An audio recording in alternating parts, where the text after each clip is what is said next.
Okay, so all right, so today I'm going to talk about how to mitigate slippage. So type in a 1 if you think this can be useful to you. So if you're getting slippage in your trading right now, which is probably everybody, right? You know, which is everybody gets slippage. Don't lie, come on. Everybody gets slippage. Don't lie to me, right? I take slippage every single day. I took a ton of slippage today on INNT, you know. Like I don't like to talk about it because I like to keep things positive for you guys, but yeah, I mean, this gave me a ton of slippage, right? I was supposed to stop out at 704. I ended up getting filled at like less than 7, like 699. I mean, it doesn't seem like much, 4 or 5 cents, but when you're trading like $500,000 risk, those pennies add up. So what am I trying to say? What I'm trying to say is that you can never truly mitigate slippage, okay? Slippage is part of the game. Like there's just no way in hell you can ever completely avoid or get away for slippage. So let me just say that right up front, okay? However, there are ways to mitigate slippage. So there are ways to take slippage fewer amount of times, all right? And here I want to go over why. So let me open the whiteboard here, all right? So let's do this. Let's say these are all the trades you can ever take, all right? All the trades you can ever take are inside this circle, okay? This circle is basically like a pie chart. So there's 100%, okay? So now most traders take slippage 100% of the time. I mean, you know, 90, 100%, right? You take slippage most of the time, all right? Now, how can we mitigate slippage? Now, I take slippage too. I take slippage every day, right? Every day. I mean, at my risk level, every stop out is slippage. That's just a fact. Now, how can I mitigate slippage so that I don't take slippage 100% of the time and I only take slippage few of the times?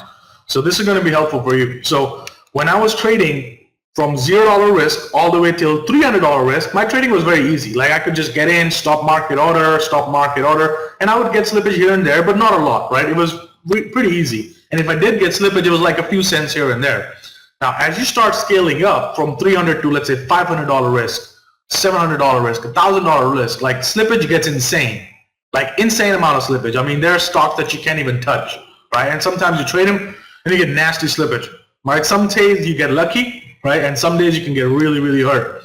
So now, how do I mitigate slippage? So when I was crossing like $300 risk, I really had to come up with strategies on how to mitigate slippage. And here's what I'm going to go over right now. So let's say you take slippage 100% of the time. Now, check this out. Really cool thing. How to cut your slippage in half, okay? So if you take slippage 100% of the time, now let's try and cut it into half. How do we do that? Well, we cut it into half. Now, how do we did that? How do we just do that? Well, here's the thing.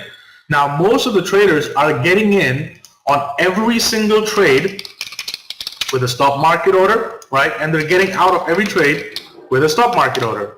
So if you're getting in every time with a stop market order and getting out every time with a stop market order, that will basically suggest that you're going to take slippage pretty much every single time because you're dictating to the market, you know, to get where you want to get in. The market's going to dictate to you where we're going to get in. So you're going to take slippage pretty much every single time because you're getting in with a stop market and you're getting out with a stop market. Now, most of the people in the room are trading opening range breakouts, right? You're trading 3-bar plays and you're trading regular breakouts, right? And same for the opposite. You're trading breakdowns, you're shorting breakdowns, you're doing 3-bar play to the downside. So every time you're getting in and getting out with a stop market order, ensuring you're going to get slippage most of the time. Now, my trading is this. My trading is 50-50, which is 50% of the trades that I get in are going to be breakouts, right? Stop market orders and all that stuff. And 50% of the trades that I get in are pullbacks, right? Either shorting stocks on the way up or buying stocks on the way down. So now just by doing this, right, just by taking 50% of my trades as breakout and 50% of them pullbacks, I ensure that my slippage is going to get cut in half because I am buying stocks when I trade the pullbacks. What do I do, guys? When I trade pullbacks, what do? It's always, I say, buy limit order pending, right? Buy limit order pending. Buy limit order pending. So when you do buy limit order pending, there is no way in hell you're going to get slippage on the way in. You're going to get slippage on the way out when you stop out, but there's no way you're going to get slippage. There's just no way. It doesn't work like that. Markets just don't work like that. Buy limit order will fill you at your buy limit when it goes lower, right? So just by taking half of my trades as pullbacks and half of my trades as breakout, I've ensured that I'm only going to take slippage half of the time, right? So I just cut my slippage in half, just like that, right? Now check this out. So now let's say I want to cut 50% of the slippage in half.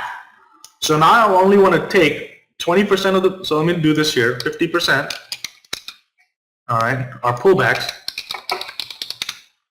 using buy limit or sell limit on when you're shorting. So like JD was a sell limit. So when I'm shorting JD at 29.65, I'm not going to get slippage because I'm putting a sell limit at 29.65. So I'm going to get filled exactly at 29.65, right? So just by doing that, slippage is cut in half. Now let's say I want to cut it in half even further. So here's what I do. All right. So when I'm getting in, even on the breakouts, so let's say a breakout looks like this. Let me actually draw a candlestick pattern here. So let's say a breakout looks like this, okay? Breakout, stocks going higher. And then let's say you get a little red bar here, all right? Red bar there. So now here's the thing. Most people, when they get in on an opening range breakout, they're doing this. Let's say this level is 40 whole number, okay? And you know, let's say your the low of the day, let's say is 39.60, okay? So now most people are going to be doing what? Getting in above the high of the day, above the whole number, like 40.00, 40.01, 40.02, right? And they're going to put their stop loss right under here, like 39.60, so 39.59, whatever. And if you notice, even on most of my opening range breakouts, rather than getting in like right above the high of the day or right above the whole number, I'm always getting in a little bit earlier. So you will notice my entries are like somewhere, you know, and a lot of times you guys are like, how did you get that entry? How did you get your stop? Because I'm on a 1 minute chart trying to find something different. So let's say this bar was 39.89. This bar is high. So now I'm getting in at 39.90, all right? And I'm putting my stop loss, like let's say right over here. All right, 39, let's say 64, okay? 39.64. So now I'm stopping out before everybody else is stopping out, where everybody else's stop losses is, because everybody's stop loss is under the low of the day. So when you stop out, everybody's stops are going to get triggered. So you're going to take slippage. I mean, there's just no way about it.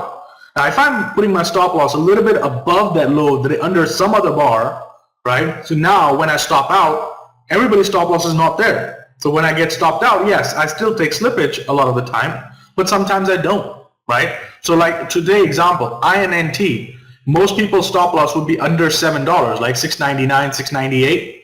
Where was my stop loss? $7.04.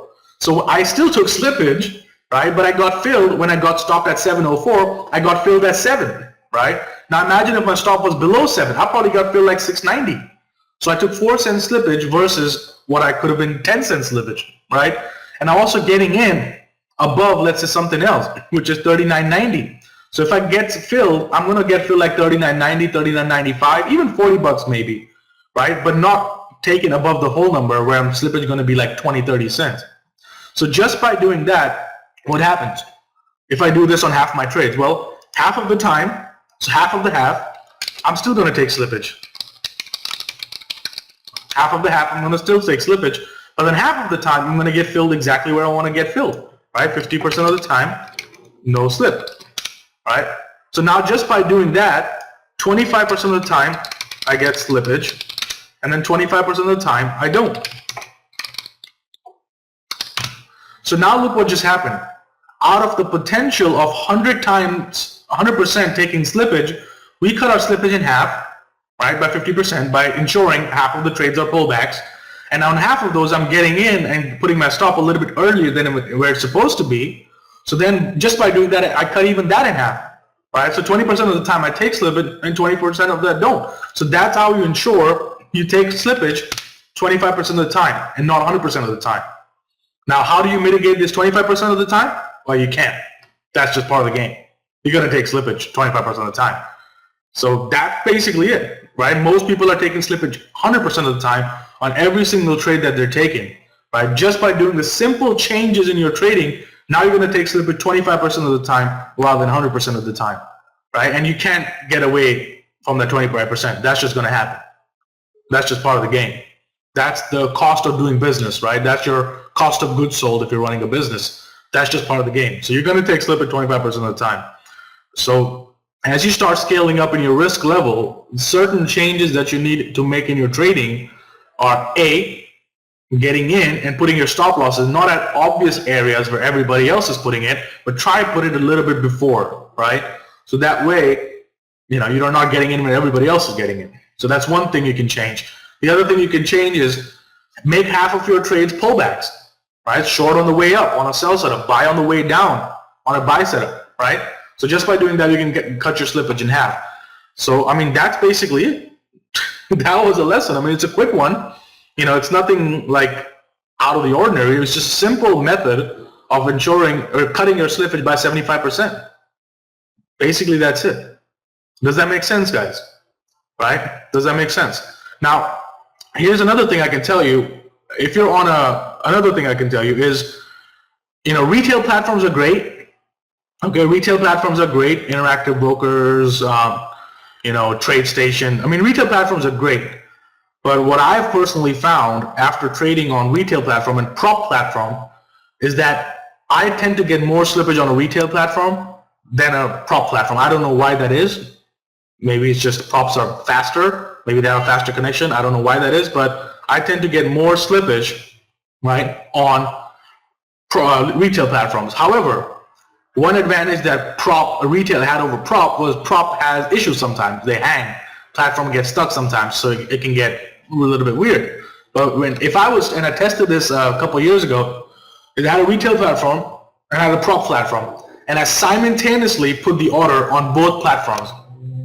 And most of the time, out of like 50 trades, 40 of the time, the prop platform filled me first, and the retail filled me a little bit later. Few very minuscule seconds delay, but those minuscule seconds delay can cause issues when you're trying to take liquidity out of the market, because there's a lot of other people competing to take that liquidity. So that's another thing I found. Now, more about that, in PTS, if you want to learn really more, check out the chapter on PTS course about, level 2, because in PTS course, we go in much more detail about like anticipation, how to anticipate trades, right? How to get into it, how to read the level 2 and try to time that entry, right? Time the breakout. So that's all the details in PTS. So definitely refer to that course, right, for more. But this is just a simple theory, right? It's just a simple way to understand. And I'm not really doing anything ordinary. I'm not using dark pools or things like that. Although that's another thing you can do, and I used to do that a lot, is using dark pools. Now, if you're on a retail platform, you don't have dark pools, right? If you're on a retail platform, you don't have dark pools. Simple as that. I don't know, maybe IB does, right? Because interactive brokers is sort of semi-professional. But that's another thing, right? Using dark pools. Because if you use dark mid or dark edge routes, you can get filled inside the bid and the ask. So let's say the bid is at 69.30. Let's call it 69.30. All right. And let's say the ask is at 69.31. Right? If you use dark mid or dark plus routes, dark pool routes, you can actually get filled like 69.35.5, like something like this.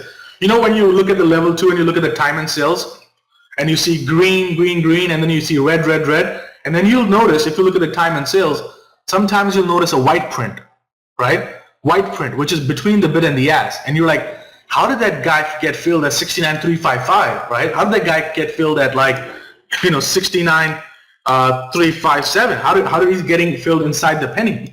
Well, those are using dark mid and dark plus dark pool routes. You can get filled on a white print. That's another thing you can consider. Here's another thing. This is more advanced. Again, I don't know if this is available on a retail platform, but it's available on prop platform known as a sweep order. All right.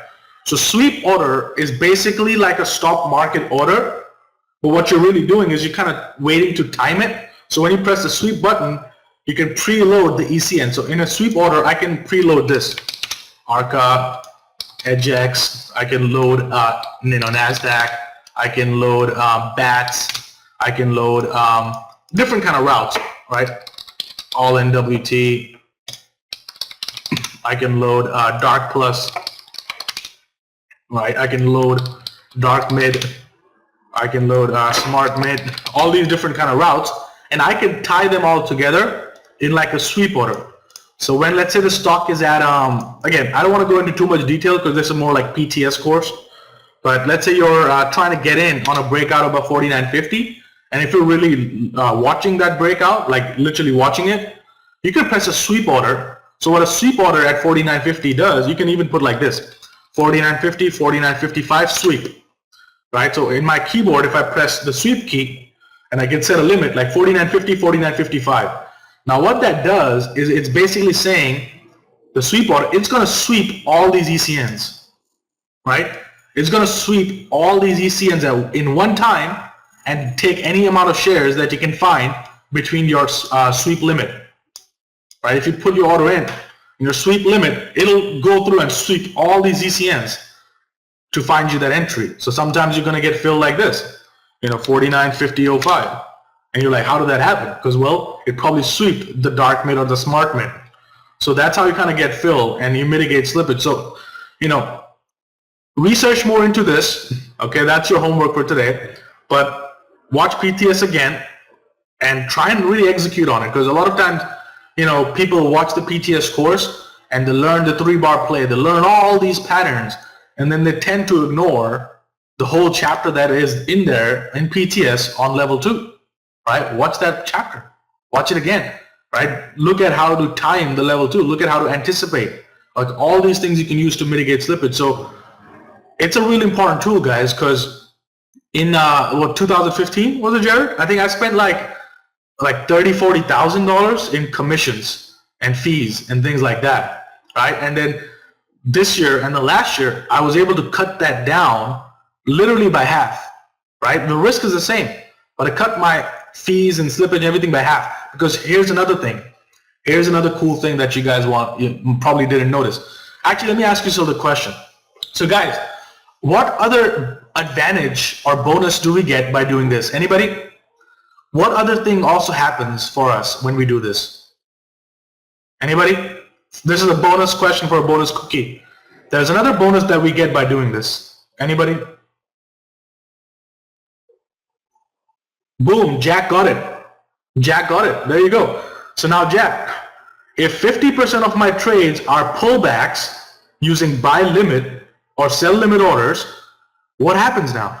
But I get rebate, ECN rebate, for every time I add liquidity. So every time I use a buy limit order, every time I use a sell limit order, I get a rebate. And that rebate can offset my ECN fees here, the 25% of the time, right? So let's actually say this. So let's say those rebates offset your fees and commissions. I mean, that you just save more money. Now let's even say this. Let's forget about your rebates offsetting your, rebate when you take liquidity, right? But the rebates can help you offset that 20%, 5% of the slippage that you get, and maybe knock it down to like 20%. We just cut our slippage in 80%, guys. Just literally in like 5 minutes. Now, all this, people know internally here, but they don't practice it. And I'm telling you, when you start crossing $300 risk, like these are the things you need to really, really consider, right? When you get consistently profitable over $300 risk, your focus now should not be on learning a brand new pattern. Like your focus needs to be on how I can, cover my business costs. How can I do cost cutting? And here's how I do it. There's a little simple model here. So is this helpful, guys? I don't know. Is this helpful?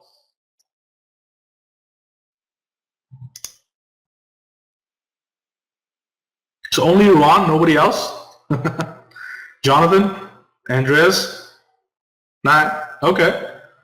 Yeah, I mean, this is it. So when people, ask me the question, how do we mitigate slippage? Well, you can't mitigate slippage. Right? You can't really get out of it, but you can mitigate it. Like you can cut it in like 80%. That's a big deal, right? Not taking slippage 75 or 80% of the time. That's a huge deal. And this is how you do it. All right. So hopefully this model makes sense to you guys. I mean, as you guys can see, like I'm all about numbers, right? I'm not about emotions. I'm not about what I feel. I'm all about numbers, and the managements that you do combined with all of this, like that what helps you form like a profitable trading career and how to mitigate all your fees and slippage, right? Now, here's another thing. And this is, again, this is just a simple thing you probably already know. All right, this is, I'm going to say it a little quiet. Form an LLC, all right? I don't know about maybe personal taxes too. I mean, again, you got to contact your tax accountant or whatever. I don't know anything about taxes. I kind of let my accountant handle it. But if you want to do it, I mean, you could form an LLC and trade under an LLC, and then the money that you spend at Live Traders, right? The money that you spend for your trading room, the money that you spend for your internet, the money that you spend for your platform fees, the money that you spend to buy a PTS course. Here's a cool thing. You want to know how to get PTS for free? Well, take a deduction on it. You know, if you're trading under a business, right? What's that? I don't know the exact verbiage, but there's an IRS clause that allows you to deduct courses and education from your taxes. That's how you get PTS for free. If you want to ask me, you know, that's how you mitigate your business costs. So again, for more on that, you can talk to your accountant or whatever. I'm not an accountant or anything close. I'm far from it. But just gotta start being smart, guys. That's all I can tell you. Just gotta be smart. So if anybody's out here who has not taken PTS, my question to you is, it's freaking free. You know? It's freaking free. PTS is free. Can you believe that? And if you're still not getting it, I don't get it.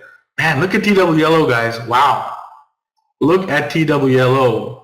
There it is, guys. 84. My bad on that. I was a little bit too greedy on it. I was a little bit too greedy. Wanted to get it right where I want to get in.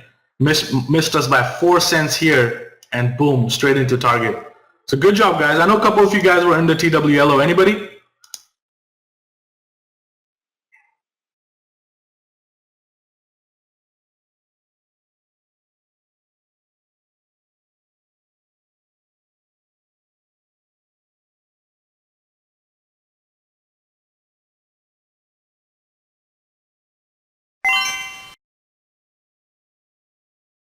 Anybody? JD with me? JD's looking all right now. You know, went to 29.85 and now back down. Looking all right. I mean, looking all right, guys. I mean, looking all right. I'm starting to see a little some form on JD. Yeah, look at that 15-minute sell setup. Looking all right. We'll have to wait and see now, but looking all right. We got a 15-minute sell setup form here. I guess we were a little bit early on it. But, you know, here's sort of an example. Rather than shorting stuff as it's dropping, I short it on the way up, right? Sell limit. I'm always going to get fill exactly where I want to get fill. No slippage ever.